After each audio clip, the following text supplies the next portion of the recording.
예, 이어서 2020년대 우리 대학이 나아갈 길을 주제로 해서요, 자담회를 갖도록 하겠습니다.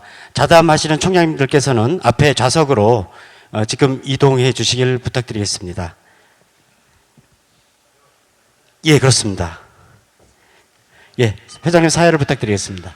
예, 안녕하십니까. 저 식사 후에 뭐 좀 피곤하실 텐데 이런 또 자담회를 집중하시기가 쉽지 않을 텐데 그렇지만 또 우리 또 총장님들이 모인 자리에서 2020년 또 그리고 앞으로 우리 대학이 나갈 어떤 방향에 대해서 이 각 총장님들로부터 어떤 의견을 듣고 이렇게 토론하는 어떤 시간을 이 정기총회에 가져봤습니다.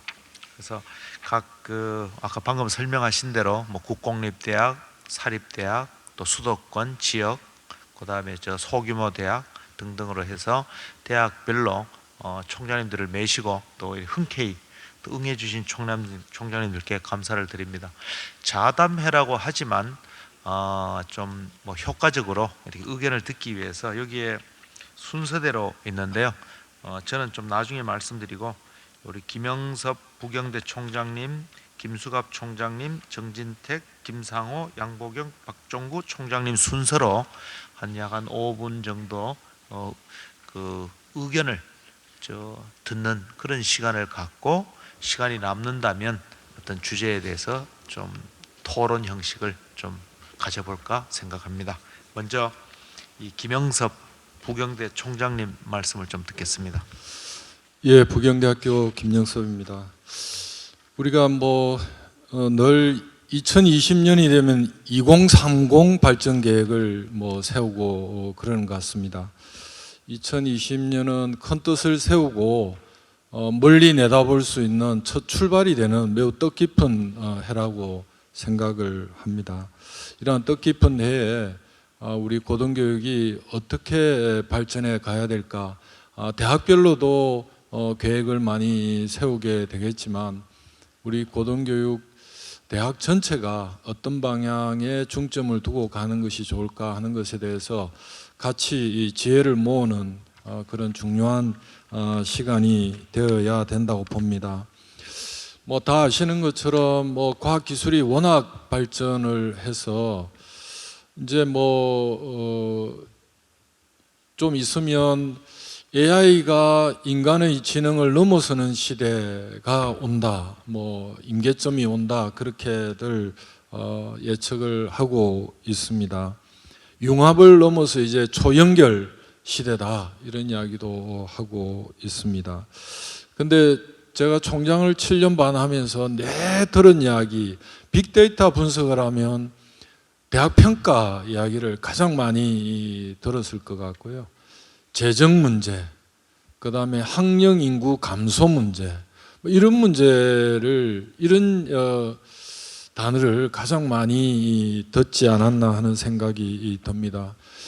그럼에도 불구하고 사실은 시대 과학기술이 이렇게 급변하고 글로벌 경쟁이 이렇게 무한 경쟁 시대로 가고 있는 데 비해서 우리 교육의 현장, 엔딩 포인트, 우리 교실을 들여다보면 우리가 정말 이렇게 가면 미래가 있을까 하는 두려움을 많이 사실은 느끼고 있습니다. 우리 총장님들, 저도 마찬가지지만 대학을 운영하다 보면 이게 벽을 넘기가 상당히 어렵구나 하는 것을 실감을 하지 않습니까? 이게 학과 간에 또 벽도 있고 이 교수들 간에, 교수님들 간에 벽도 있고 또 본부와 우리 이 학과 간에 벽도 있고 해서 정말 어떤 뜻을 함께하고 이런 벽을 없애고 뜻을 함께하고 문제를 진지하게 해결할 수 있는 이런 기회가 정말 있었는가, 이렇게 보면 참 부끄럽다 하는 생각이 들기도 합니다.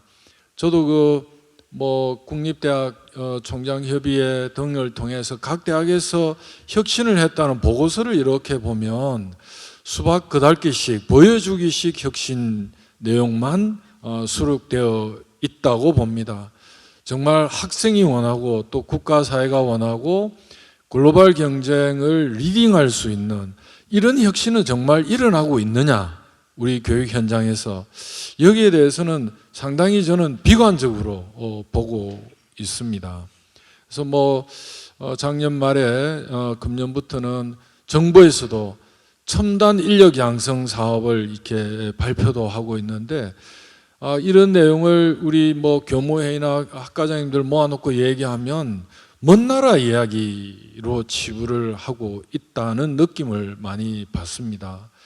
엘빈 토플러가 이야기한 것처럼 기업은 100마일 속도로 가는데 대학은 10마일 속도로 가고 있구나 하는 것을 정말 현장에서 실감을 할 수밖에 없는 그런 느낌을 가지고 있습니다.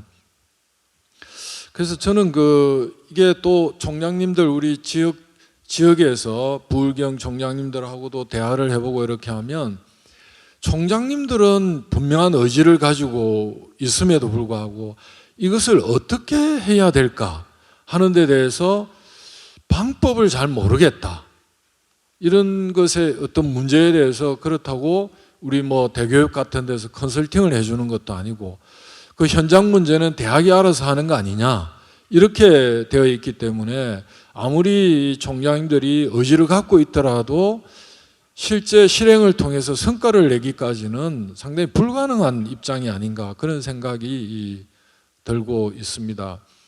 우리 대학에서도 4차 산업 선도대학 육성 사업을 하고 있습니다.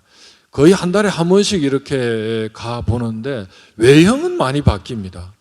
근데 학생들이 만족도라든지 또 삼자로서 이렇게 들여다보면 이렇게 해가지고 4차 산업을 리딩할 수 있는, AI 시대를 리딩할 수 있는 인재 육성이 되는가? 라고 물어보면 참, 글쎄 이게 좀 어두운 미래밖에 보이지가 않는다는 생각이 듭니다. 그래서 우리가 지금 또 내년에 3주기 평가에 또 매몰될 수밖에 없는 그런 어려움이 있기는 합니다. 이번 정부가 들어서서 국가교육회의를 또 설치를 했습니다. 국가교육회의에서 이런 문제까지 다 포괄해서 뭔가 좀 시원하게 긁어줄 줄 알았는데, 국가교육회의 정체성에 대해서 우리 총장님들 그렇게 큰 의미를 부여하고 있지 않다고 생각이 듭니다. 대부분 사회 문제가 되는 입시 문제가 불거지면 그때 조금 움직이는 것 같고, 국가교육회의는 무엇을 하는 곳인가, 이런 또 의구심도 많이 갖고 있는 것이 사실입니다. 그래서 우리 또 제가 이렇게 대교협 회장님을 여러 분 모셔보니까 회장님 되실 때마다 혁신위원회를 설치하고 하겠다, 이게 단발성에 되게 그치고 있기 때문에 지속성이 없다, 일관성, 하다 말고 문제만 제기하고 전혀 지속이 되지 않고 있기 때문에 이게 과연 우리가 해야 될 일일까.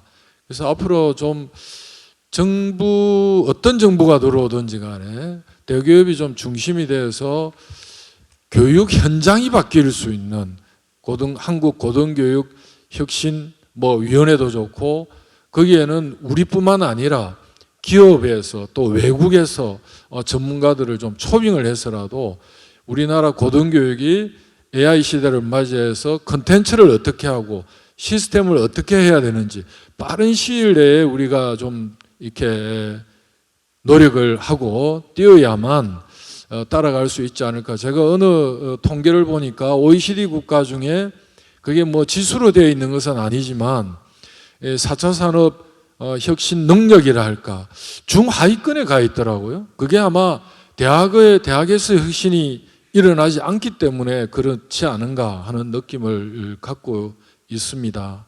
그래서 우리 대교협 회장님 또 계시고 우리 총장님들 계시니까 우리 의지를 좀 모아가지고 그런 특별위원회가 됐던, 이게 좀 정부가 바뀌더라도 또 지속적으로 계속할 수 있는 이 사업은, 우리 아까 대교협 사무총장이 여러 사업을 설명을 해주셨는데, 이게 매년 이렇게 계획을 세우고 실행하고 점검하고 하면서 대학 현장, 교실, 현장이 바뀔 수 있도록 그렇게 좀 우리가 노력을 해 나가야 되지 않겠느냐. 지금까지 지식 전수를 해왔다면 이제 그런 시대를 넘어서 이 지식을 창출하고 그것을 유통시키는 발신지가 대한민국 고등교육 대학 현장이 되어야 되지 않을까, 그렇게 감히 제안을 해봅니다. 예, 감사합니다. 예, 대학 현장이 바뀔 수 있는 어떤 시스템, 또 컨텐츠, 그런 어떤 정책, 이런 것들이 좀 시급하게 추진되어야 하지 않느냐 하는 어떤 우리 김영섭 부경대 총장님께서 미래 우리 교육 현장에 대한 걱정스러운 의견을 좀 주셨습니다.